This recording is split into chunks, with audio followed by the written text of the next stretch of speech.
저를 먼저 좀 소개하고 싶은데요. 아마 이미 제가 어떤 사람인지 알고 계시겠지만 저는 하나님으로부터 2번 보명을 받은 사람입니다. 첫 번째는 목사로 받았고요. 두 번째는 성경을 가르치는 목사로 보명을 받았습니다. 제가 30대 초반 때 아주 젊었을 때죠. 젊은이들을 만나서 같이 지낼 수 있는 기회가 됐는데 1년에 15,000명의 젊은이들을 만났습니다. 공개를 쭉 뽑아보니까 그 젊은이들 가운데 평균적으로 70%에서 75%는 교회를 다 다녀본 적이 있는 사람입니다. 네, 저를 만났을 때는 그 중에 23% 정도밖에 교회를 다니고 있지 않았습니다. 그럼 무슨 말이에요? 한국교회는 전도는 열심히 했는데 양육해서 하나님의 사람으로 기르는 데는 실패한 교회들. 그때 제가 하나님의 부름을 받고 하나님께 소원을 해서 하나님, 저는 일생 동안 성경 한 권 가지고 목사하겠습니다. 제가 40에 서울 동일교회 담임 목사로 부임을 했거든요. 부임해 보니까 어른이 한 500명 줄 섰거든요. 저는 성경만 가지고 목회하겠다고 하나님께 소원한 사람이니까 그 500명 교회를 구역으로 나누니까 50개 교회 구역이에요. 그러니까 50개 구역이지만 그 구역을 성경 공부로 바꿔버린 거예요. 그래서 구역장과 부구역장을 금요일 날 오전에 만나서 저하고 성경 공부를 하고 그 성경 공부 용지를 가지고 구역으로 흩어져서 성경 공부를 했어요. 네, 5년 하니까 구역이 130개로 증가했어요. 그러다가 제가 이제 미국에 초청을 받고 미국에 갔죠. 네, 미국 교회는 한국 교회와 상황이 너무 달라요. 낮에 나가서 일을 하기 때문에 낮에 무슨 공부를 한다든지 구역문을 한다는 건 상상할 수가 없는 거예요. 그때 제가 많은 고민을 했어요. 달라스의 교회가 어른 모임이 한 200명인데 고민하다가 이렇게 바꿨습니다. 보통 우리가 1부, 2부, 3부 예배드리잖아요. 네, 2부 예배를 없애버리고 그리고 2부 예배를 성경 공부로 만들었습니다. 그러니까 1부 참석하고 성경 공부 참석하든지 아니면 성경 공부 참석하고 3부 참석하든지 교회가 난리가 났죠. 있는 예배도 없애는 목사로 갔다. 그래서 성경 공부를 이제 조직을 해가지고 9시 반이 되면 무조건 성경 공부 안에 다 들어가야 돼요. 그리고 1시간 내에 1시간 반 공부하고 그 다음에 본당에 가서 예배를 드립니다. 근데 문제는 당회에서 걸렸어요. 장로님들 중에 몇 분이 성경 공부를 결사한 게 아니에요. 여러분, 다 받냐는 건 아닌데 그런 장로님들이 계시더라고요. 그거로도 제가 생각하기는 그 장로님들이 장로는 됐는데 성경을 하나도 모르는 거예요. 근데 성경 공부한다고 앉아서 이야기하면 자기 무식이 폭로가 되니까 안 하려고 하는 거예요. 저는 그냥 내가 가르치는 성경 공부는 아니에요. 그냥 공동체로 둘러앉아서 성경을 계속 이야기하는 성경 공부이기 때문에 평신도들을 나잡아야 창피할 거 하나도 없는데 장로님들은 성경을 모른다고 생각하면 의심이 순환이 되거든요. 안 하려고 그래요. 제가 당에 모였어요. 제가 미국 갔을 때가 46살입니다. 제가 강릉교에 그랬죠. 나는 미국 좋아서 온 것도 아니고 영주권 받으러 온 것도 아니고 나는 내가 하나님께 소원한 바 성경 가르치는 목사가 되기 위해서 왔고 이 교회에 와서 성경을 가르치기 위해서 왔죠. 네, 안 하신다면 당신들을 오늘 당해서 결정해요. 나는 한국으로 만약 못한다고는 난 즉시 한국으로 갈 거예요. 아직 이사길도 풀지 않았습니다. 그리고 당일에 나왔습니다. 장님들이 참 고민이 많을 것 같아요. 저 하나를 한국에서 불러가기 위해서 돈을 엄청나게 드린 거예요. 비행기값만 해도 우리 내 식구 하면 6,000불 넘고 그 당시에 엄청 많은 돈이거든요. 이사길 생각했던 것 같아요. 그러다가 제가 30분 만에 들어가니까 당님들이 그런 목사님 한번 해보십시다. 그래서 시작을 한 거예요. 네. 달라스 그때 인구가 3만이에요. 근데 5년 정도 하니까 200명 교인이 1200명, 1500명 되는 거예요. 어른들이요. 그래서 중학교 이상 성경 공부 전 교인이 다 하기 시작합니다.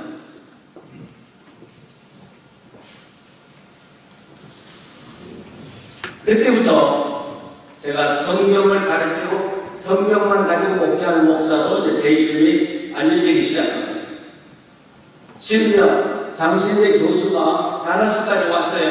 왜 왔냐 그러면 자기가 조직신학 교수인데 말씀이 목회가 된다고 가르쳤는데 말씀 가지고 목회하는 교회가 세계 다 돌아다녀봐도 없더라는 거예요. 그러면 말씀 가지고 목회된다고 했는데 증거로 프로브를 해줘야 되는데 프로브를 할 만한 교회가 하나도 없는데 이 빈내리 교회 한다고 해서 왔다는 거예요. 가면서 뭐라고 전하세요? 아, 말씀이 목회가 되네요.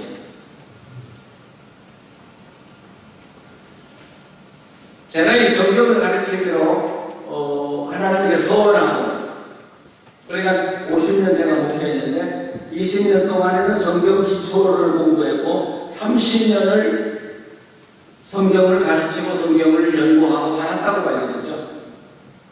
50년 살았어요.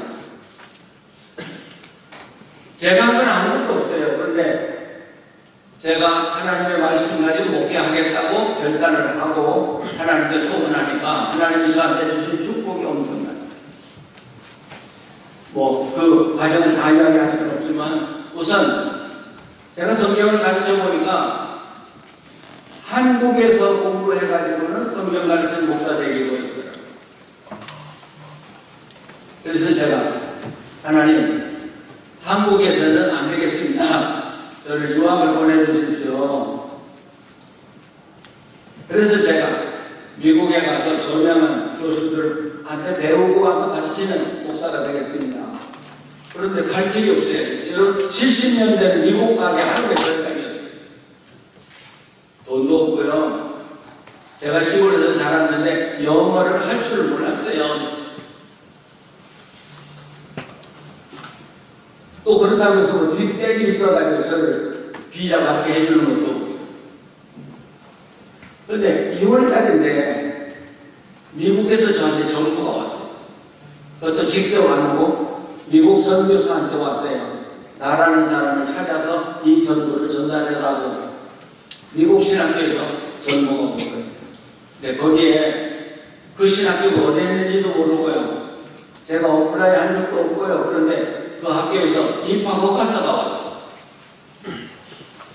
그리고 투이션 전액 장학금, 룸앤보드, 먹고 사는 거, 기숙사까지 100% 완전히 지불하는 그런 소식 들어보셨어요? 이거 웬떡이에요.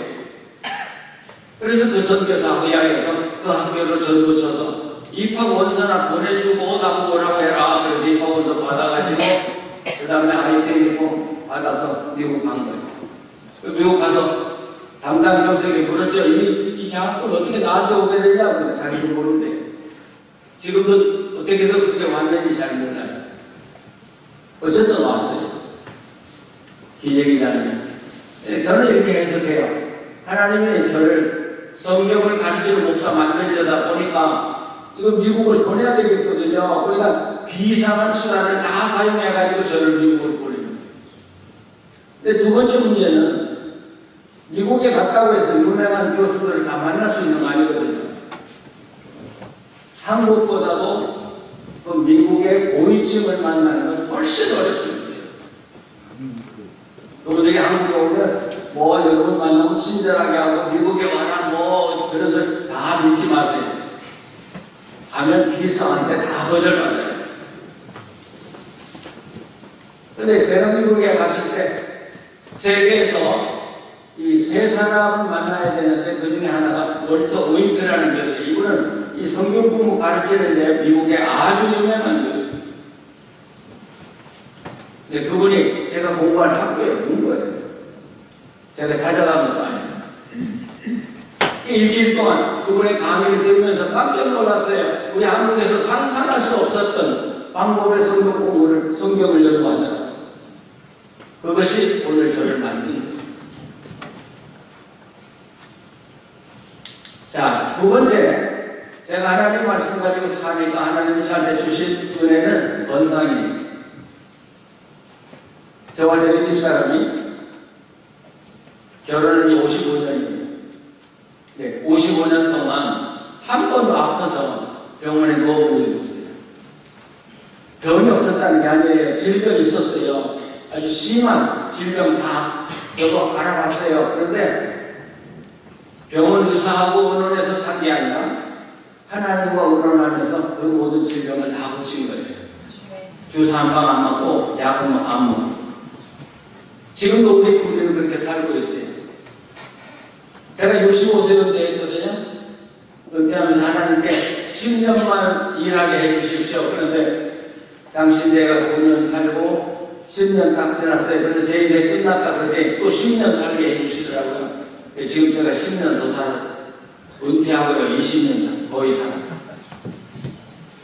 근데 지금 괜찮죠, 제가요? 그래서 지금 제가 계산해보면 앞으로도 욕심을 내면 10년이고 아니면 5년은 충분히 일하고 살 것 같아요. 제가 성경을 가르치는 목사되니까 하나님이 저를 무척 아끼시는 거야. 네. 그래서 저를 이 나이에 해외고 국내고 필요한데 어디든지 가서 성경 한 권 가지고 성경을 가르치도록 하나님이 저를 부르세요. 저는 제가 가고 싶다고 해서 간 적은 한 번도 없어요. 네, 하나님이 가라고 하면 그 지역에 어디든 저는 가요. 네, 내년에도 일하라고 하나님이 저를 지금 배 보따리가 가득 찼어요. 이게 하나님이 당신의 말씀을 사랑하는 자에게 주시는 축복입니다. 그래서 세 번째, 하나님이 하나님 말씀을 사랑하는 자에게 주시는 축복은 기도의 응답입니다.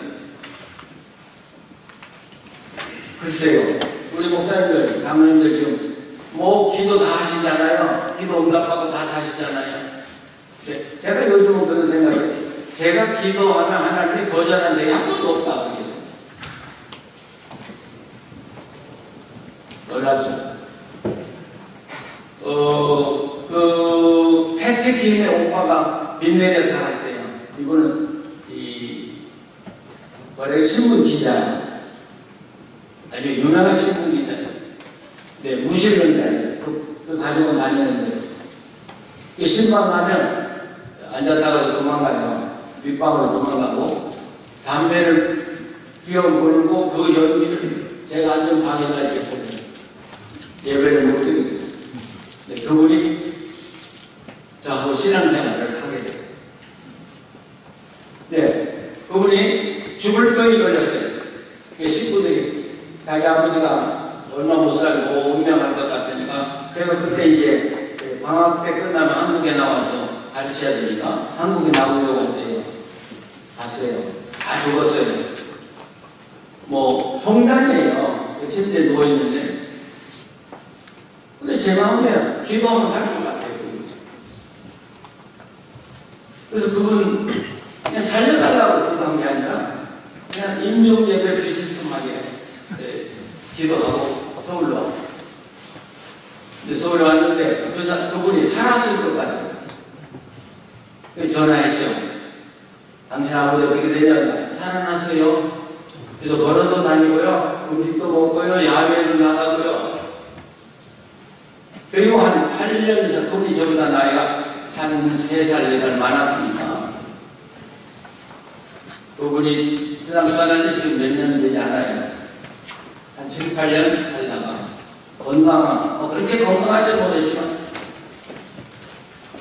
어쨌든 아무리 어려운 일이 나도 내가 기도하면 된다는 확신이 있어. 언제든지 확신이. 자, 그만큼만 이야기하고. 어때요? 제가 아무것도 없다니까요. 그냥 하나님 말씀 사랑하고, 하나님 말씀 사랑했더니 연구하고 가르친 것밖에 없다고 해요. 네, 하나님 저한테 놀라운 축복을 주셨어요.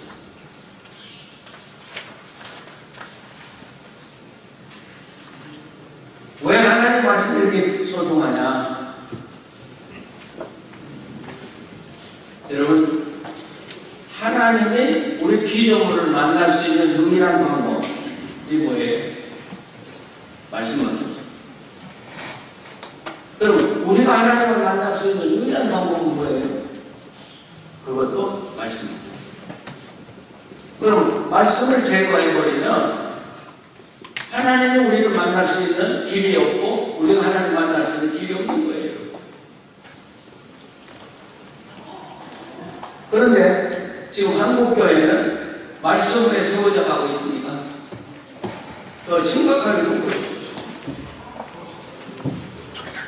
우리 목사님들 정말 성경적인 설교를 하고 계십니까?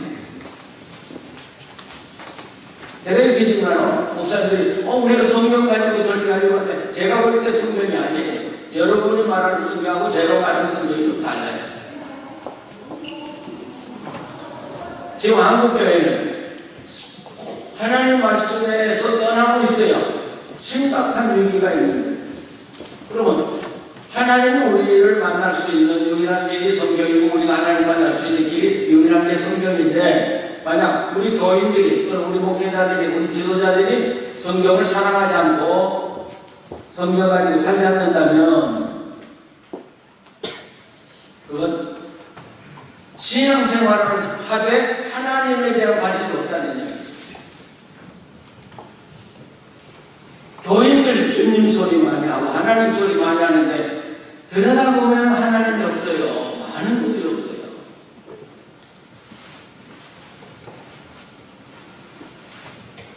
여러분, 솔로몬의 성전을 짓고 하나님께 헌당 예배 드릴 때 긴 이야기 했어요.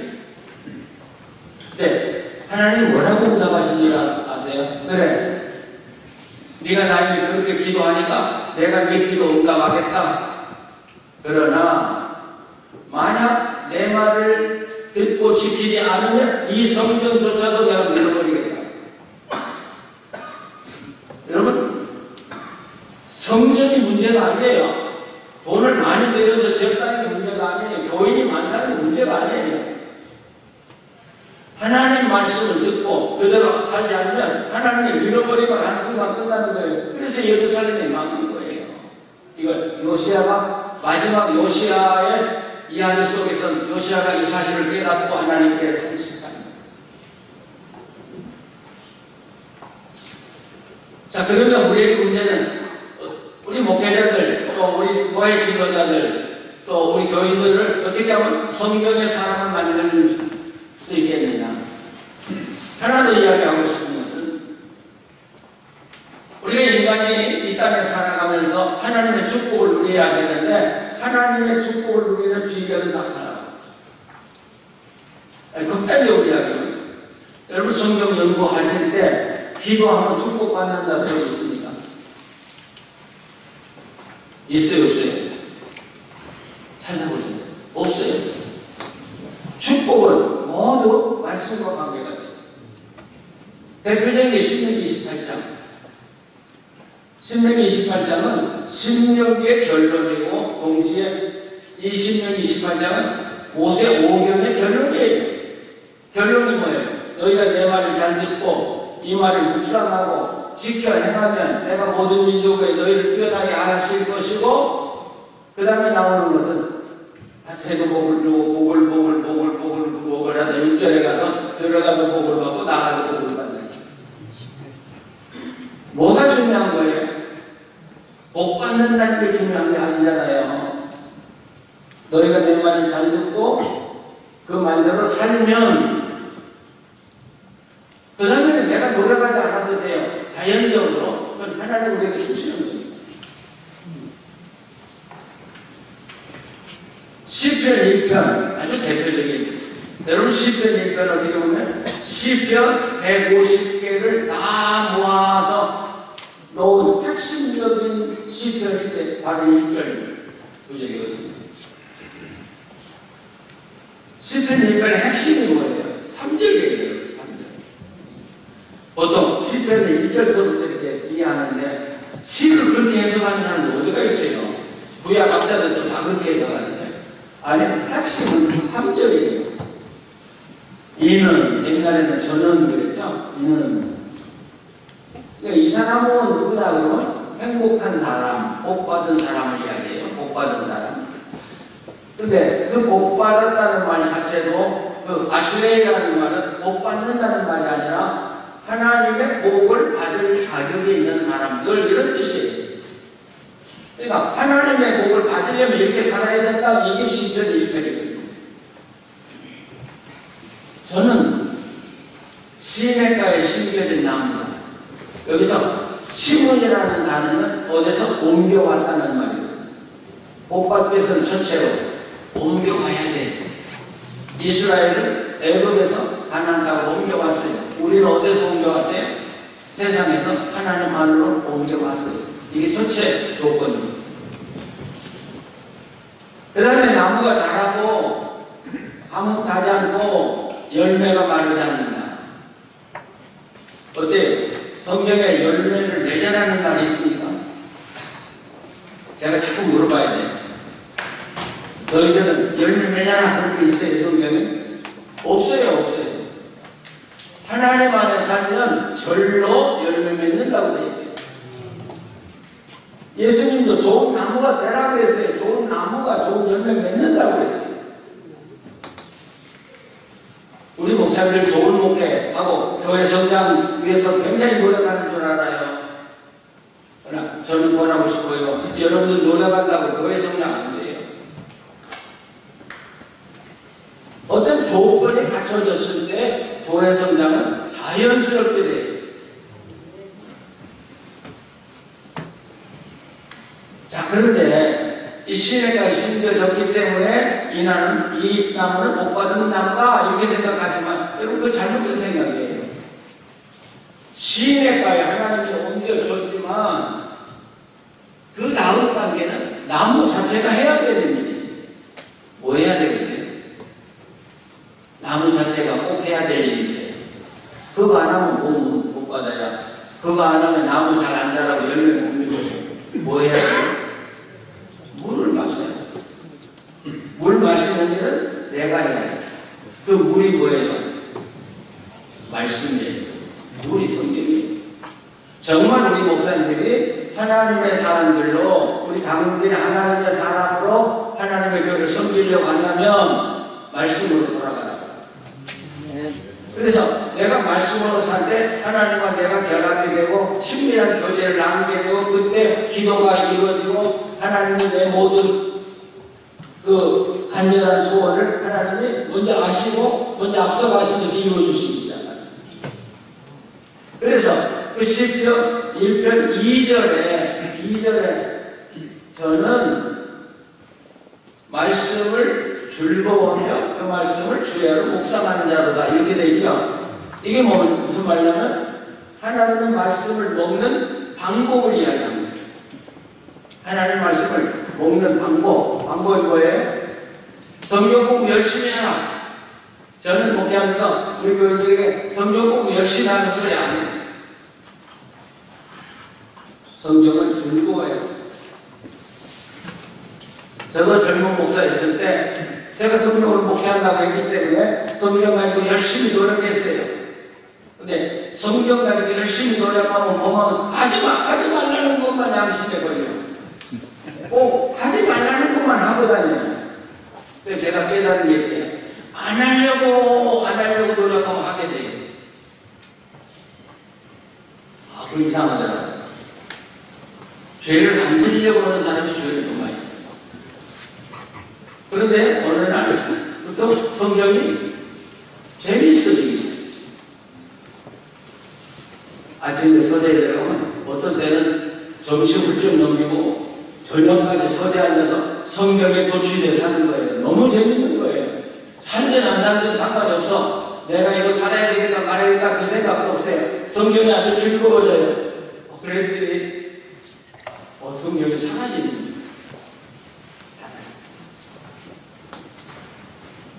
예수 잘 믿는 것도 로마서 5장에 보면 5장 2절에 보면 하나님을 즐거워하는 게 그게 예수 잘 믿는 비결이더라고요.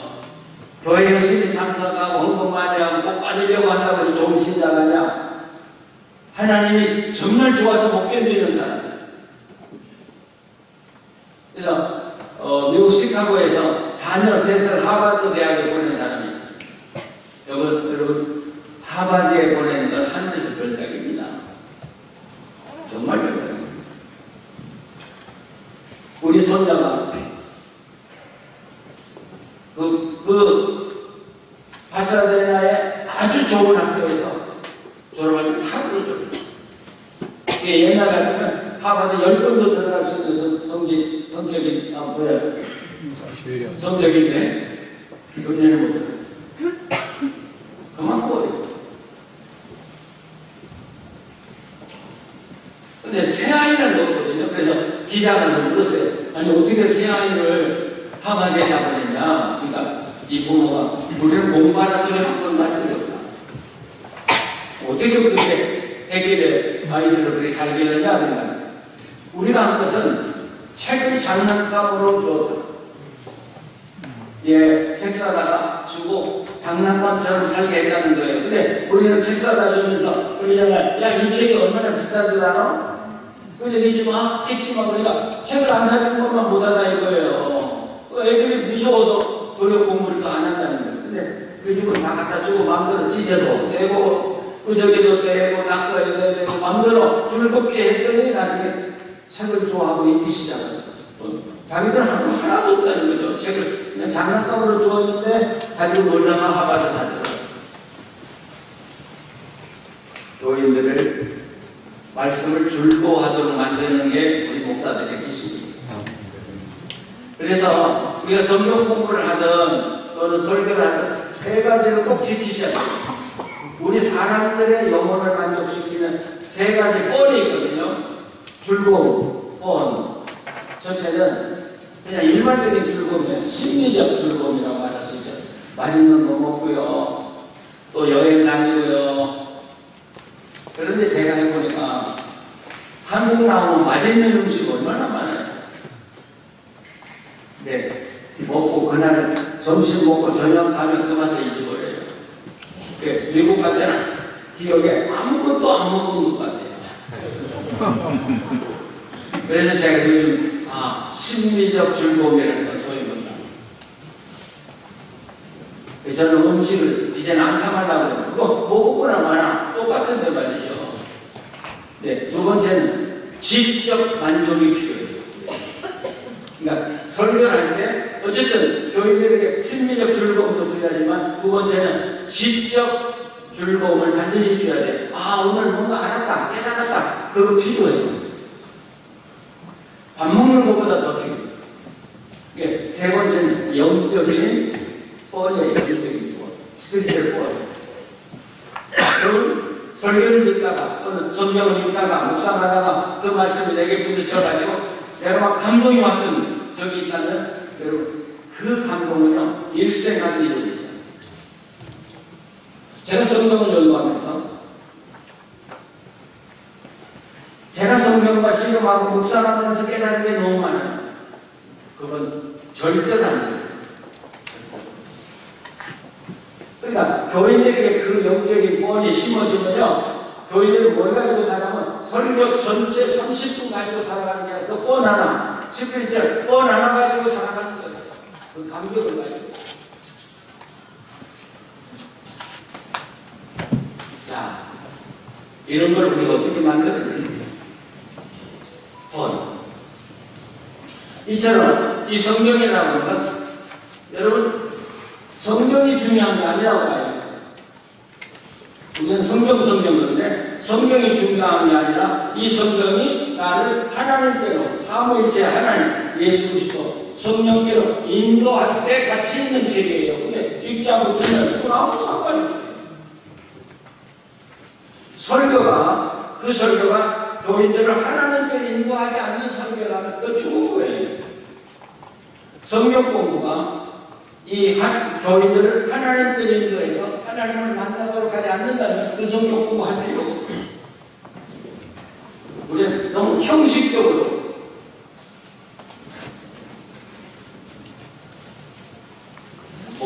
다른 나라도 그러겠습니다만 지금 제가 한국 나온 사유몸이죠. 이 교회 유명한 교회 가봐요. 교인들 설교하는 거예요. 그냥 다 졸고 있고 눈 감고 있고. 그런데 참 비슷한 건 믿습니까? 그러면 눈 번쩍 뜨고 아멘을 하고. 이거 왜 그래? 제가 교인들 보면서 제가 이제 이 의자에 앉아서 피오에 앉아서 옆에 있는 사람 좀 봐요. 많은 사람들이 설교 시간이 한 30분만 참어. 그러면 끝나. 이렇게 생각해요. 설교에 생명이 죽었다는 거예요. 우리 목사님들 설교에 생명이 없다는 거예요. 그럼 설교 뭐 하는 거예요? 그래서 30분을 또 꼭 지켜야 돼. 그래야 설교가 되니까. 여러분 그렇게 하지 마세요. 옛날 설교가는 내가 영감이 없다면 설교 안 했어요. 그냥 성경 읽고 끝나고요. 그리고 정말 하나님의 영감이 오고 교인들과 함께 성령 안에서 이루어진다면 그건 1시간 할 수 있다는 거예요. 30분이면. 자, 그러면 우리가 성경 공부나 설교에서 가장 중요한 게 뭐냐? 제가 최근에 깨달은 건 성경 읽기라고 읽기. 근데 제가 신학생들을 가르치면서 거기에 적어도 한국의 인류대학을 졸업한 사람들 아닙니다. 같이 성경 공부를 하고 성경을 읽고 이게 무슨 말이냐면 그 인류대학을 졸업한 분들이 성경 읽기를 합니다. 참 이상해. 제가 거기 앞에 있지 않나 읽어봐라 그러면 그때 읽으면 이거 있네요. 한 번도 이거 본 적이 없어요. 왜? 선임들이 꽉 차있는 거예요. 나는 알고 있다. 우리 목사님들이 나는 알고 있다. 우리 장로님들이 나는 알고 있다. 그러니까 안 들어가요. 더 안 들어가요. 더 보이지가 않아요. 저는 지금까지 성경을 가지고 평생 살았어도 지금도 성경을 대할 때는 처음 아무것도 모르는 상태에서 성경을 대하는 마음으로 성경을 읽어요. 한 번만 읽는 게 아니라 그 본문이 완전히 이해가 될 때까지 10번, 20번, 50번 읽어요. 그러면 성경이 그림으로 딱 그려져요. 모습이 보이기 시작해요. 근데 성경은 참 쉬운 책임에서 어려운 책이에요. 그렇죠? 그래서 탈무드에는 첫 번째 무슨 말이냐면 히브리 성경은 히브리인들은 작은 단어를 가지고 긴 이야기를 하는 민족이다. 아주 독특합니다. 러시아 문화가 길게 이야기합니다. 톨스토이의 전쟁하면 지루해서 어떻게 읽어요. 근데 성경은 짧게 기록하고요. 긴 이야기를 안 해요. 그래서 여호와는 나의 목자. 그게 이야기입니까 아닙니까? 이야기가 아니라고 생각해. 여호와는 나의 목자. 그게 무슨 이야기예요? 네, 세 마디로 되어 있는데 그게 긴 이야기예요. 왜 긴 이야기냐? 이스라엘의 목자가 양을 치는 상황을 먼저 펼쳐봐야 돼요. 여러분 성지 나가보셨지만 그 골짜기가 얼마나 험합니까? 글로 양떼가 다니면서 불을 뜯는데 불이 없으면 여러분 하루에도 40km도 넘게 양들이 움직입니다.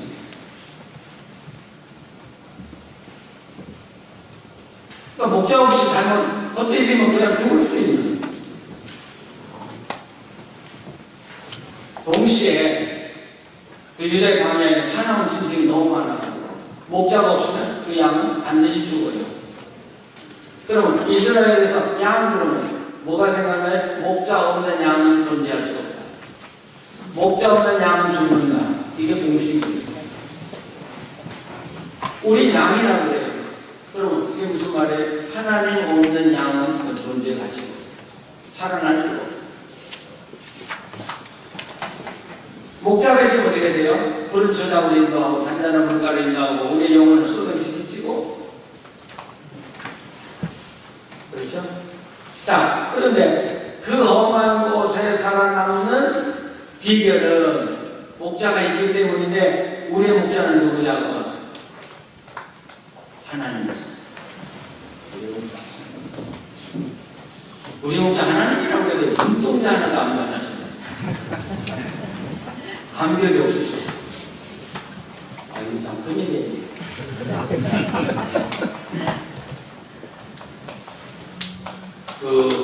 제가 아까도 말했지만 이 스피리추얼 폰이라는 건 감격이에요. 그래서 일반 의학에서도 요즘 그러잖아요. 질병을 치료하는 최고의 약이 감격이라고 하는 말 많이 쓰잖아요.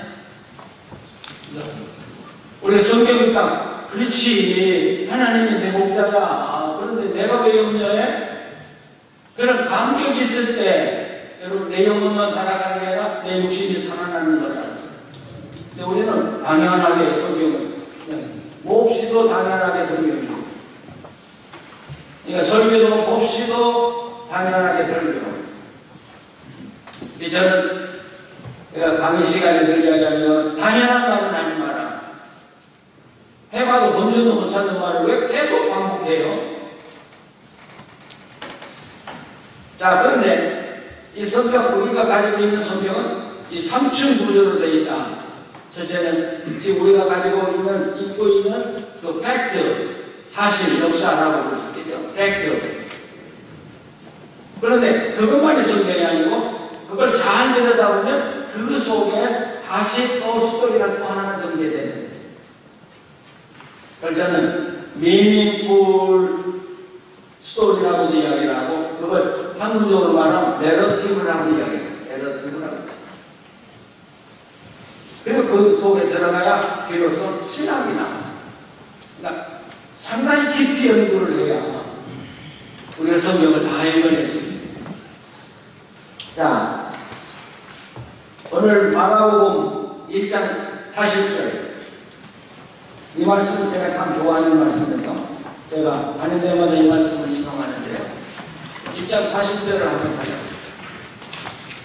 40절에서 43절, 42절까지 한번 같이 읽어보실까요? 한 나경원 마가복음 1장 40절 제가 잘못 이야기했나요? 40절 같이 한번 읽어주시죠. 한 나경원 자가 예수께 와서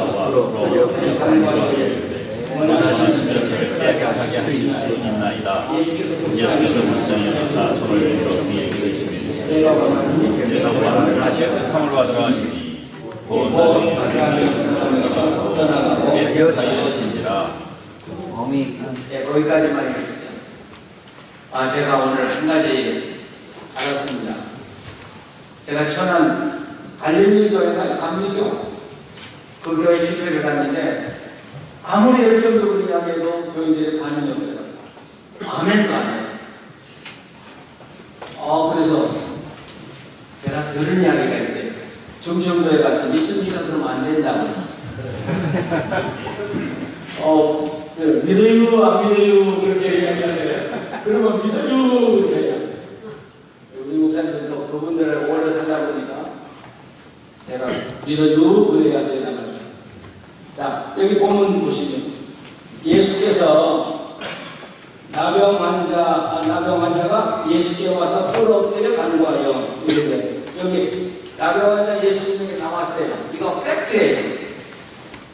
근데 나오면 안 돼요. 왜요? 그래서 성경은 낯설게 읽어요. 당연하게 읽지 말고 낯설게 읽어요. 나병환자가, 그러니까 나병환자가 예수님이 나왔다 그러면 깜짝 놀라야 돼요. 그러니까 유대인들은 깜짝 놀라는데, 아니 그러면 안 되는데, 근데 우리는 나병이 왔으니까 왔지 뭐. 그러면 안 돼요. 어때요? 나병환자가 예수님께 나올 수 있어요? 없어요? 없어요. 이건 토라가 그만인 거예요. 토라가. 그러니까 만약 자기가 어디 가는데 동감한 사람이 오면 손을 들고 나는 부정하니까 오지 말라고 소리쳐야 돼요. 부정하다 해야 돼요. 이 사람도 했을 거예요. 아니, 그런데 반대로 이 나병환자가 건강한 사람에게 자꾸 꾸역꾸역 오지 말라는데도 오면 어떻게 해요? 돌을 던지게 돼 있어요. 돌을 던져서 오지 못하게 돼 있어요. 왜냐하면 유대인들에게 정전법이 굉장히 중요한 거거든요. 이 생명보다 더 중요한 거예요. 그러니까 부정하지 않아야 되니까 돌을 때려 돌로 치면서 못 오게 하는 거예요. 그러면 이 환자는 돌에 맞았겠어요? 안 맞았겠어요? 안 맞고 왔을까요? 돌 맞았습니다. 그리고 돌아니까 피가 흐르면서 예수님께 왔다. 대단하잖아요. 죽을 각오를 해야 예수님이 오는 거예요. 그 당시에. 근데 엎드린다는 말, 이게 하나님을 경배한다는 말, 예배한다는 말과 동하거든요. 그러면서 원하시면 저를 깨끗하게 하실 수 있는가. 원하시면 나를 깨끗하게 하실 수 있다. 보통 우리가 질병이라든지 어려운 일 당할 때 우리 목사님 목회하다가 핍박한 일 당하면 어떻게 해요? 하나님 살려주세요. 이 문제 좀 해결해 주세요. 이 나병환자는 그런 어려움을 무릅쓰고 예수님한테 왔는데도 그렇게 기도하지 않았어요. 주님이 원하시면 저를 깨끗하게 하실 수 있습니다. 뭐 기도가 무슨 그런 기도가 있습니다. 막 졸라야지. 근데 이 나병환자는요, 성경을 잘 알고 있는 사람이야. 나병은 천벌을 받은 사람인데 정말 주님이 나같이 천벌 받은 사람을 사랑하실까?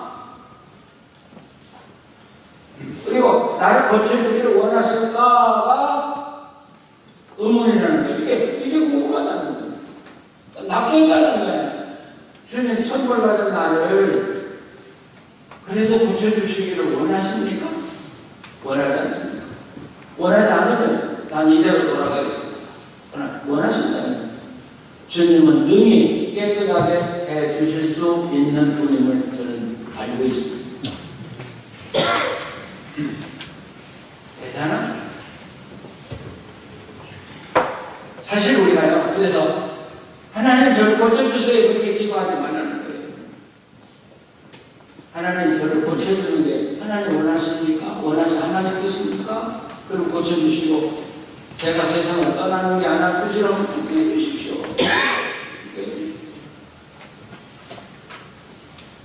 모든 결정권을 하나님께 맡겨야 됩니다. 그리고 우리는 끝까지 그분의 말을 따르고 순종하는 거예요. 저도 교회에 있다가 어려움을 당해가지고 이제 마지막 다 공사가 끝났는데 돈이 한 6억 7억이 모자랍니다. 은행 빌릴 수도 없고 교인들도 헌금 다 했거든요. 근데 건축위원장이 저한테 오더니 목사님 우리 이번 일주일 동안에 이 돈이 필요한데 목사님 어떻게 해결하세요? 그래서 내가 그랬어요. 장로님 건축위원장이 좀 해결해야지 목사가 무슨 돈이 있어서 그걸 해결합니까? 그러니까 그 건축위원장이 저보고 그런 거예요. 목사님 하나님하고 작정하잖아. 그래서 하나님하고 해봐야 꼭 가는 거야.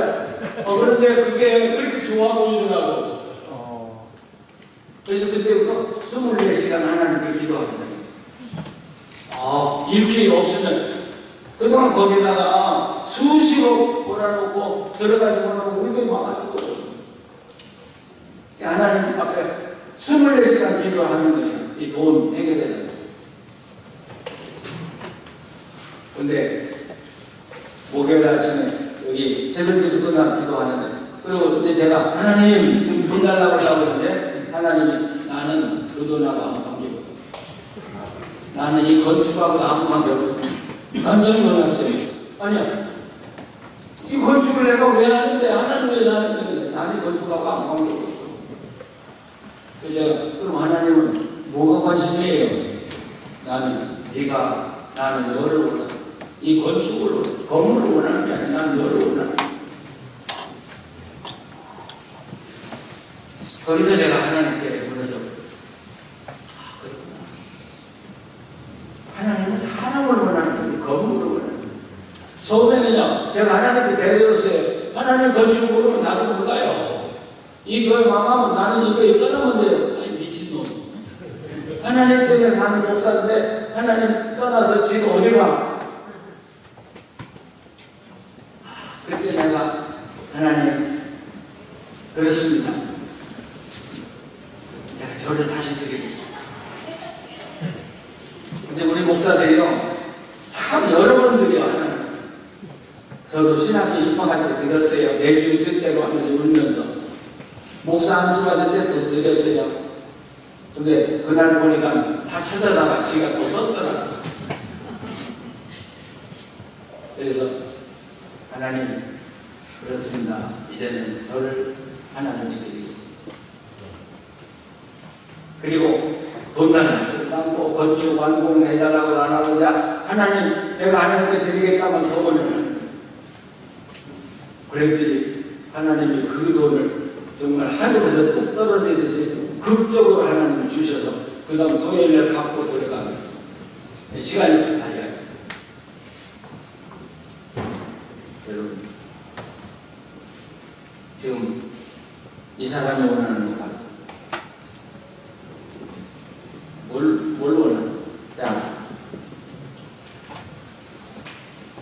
그런데 주님의 응답은 말이 아니라 행동이잖아요. 손을 덥석대요. 그리고 깨끗함을 받아요. 여러분, 이 나병 환자는 나병 걸려서 지금까지 건강한 사람 손이 자기에게 한 번도 닿은 적이 없어요.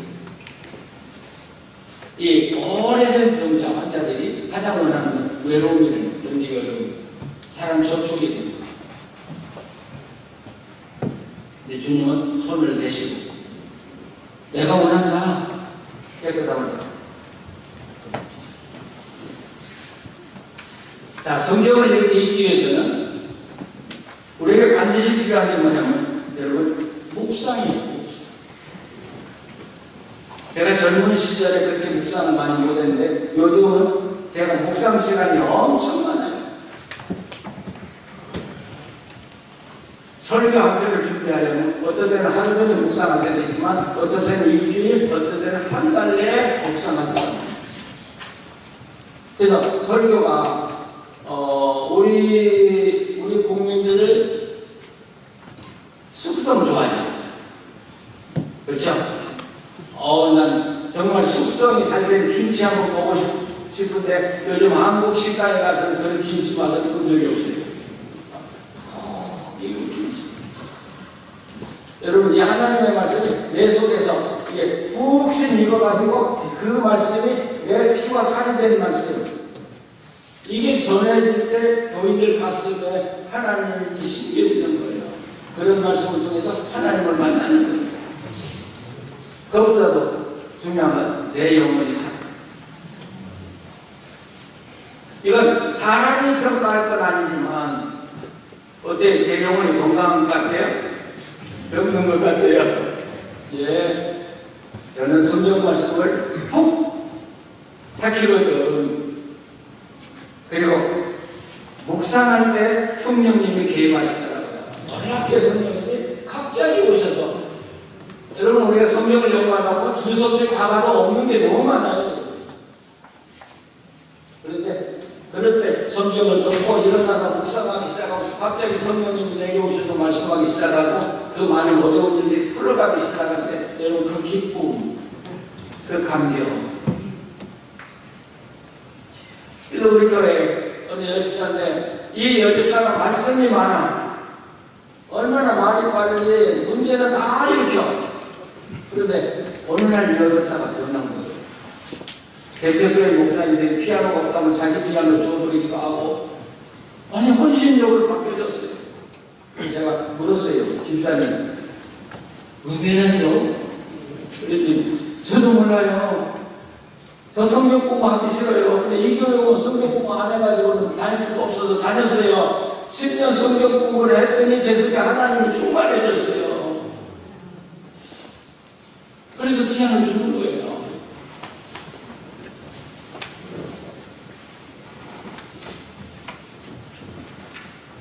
우리 목사님들이 저는 시간을 세이빙하는 거예요. 예, 전화기 가지고 살지 말라고요. 그러면 성령님이 그 사람들하고 동행 안 해요.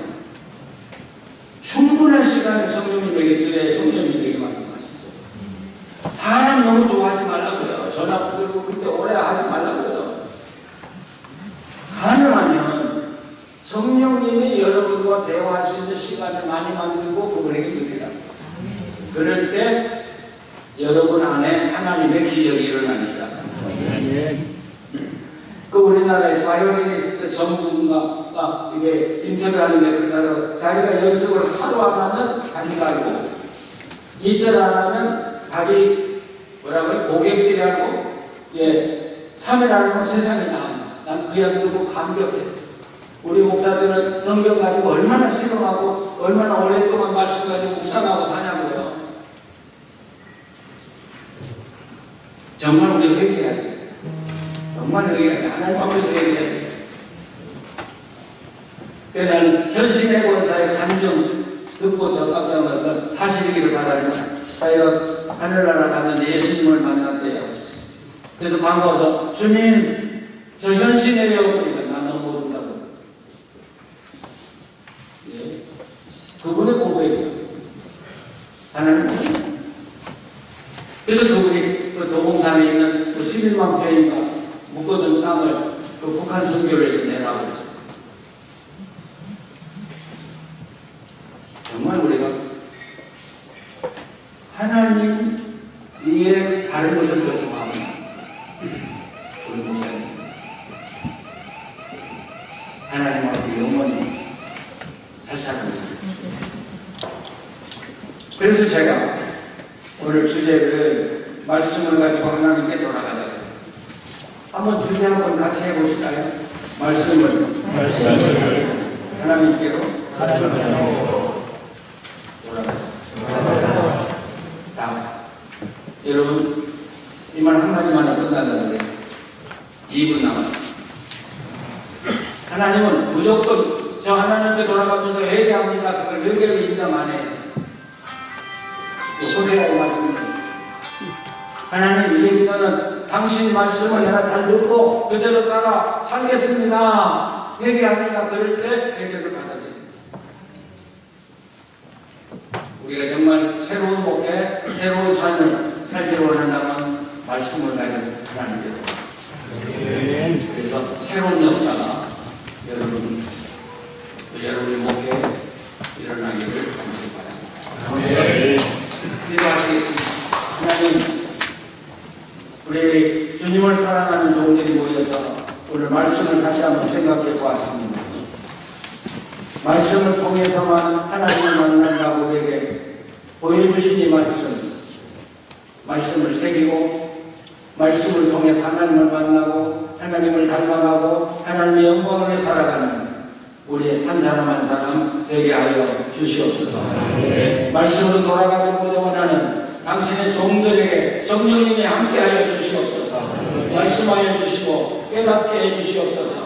그래서 하나님이 주신 말씀을 선포하고 설교하고 전하고 나누며 살게 해 주셔서 우리 교회에 새로운 부흥이 일어나게 하시고 놀라운 하나님의 역사들이 일어나게 하여 주시옵소서. 예수님의 이름으로 기도합니다.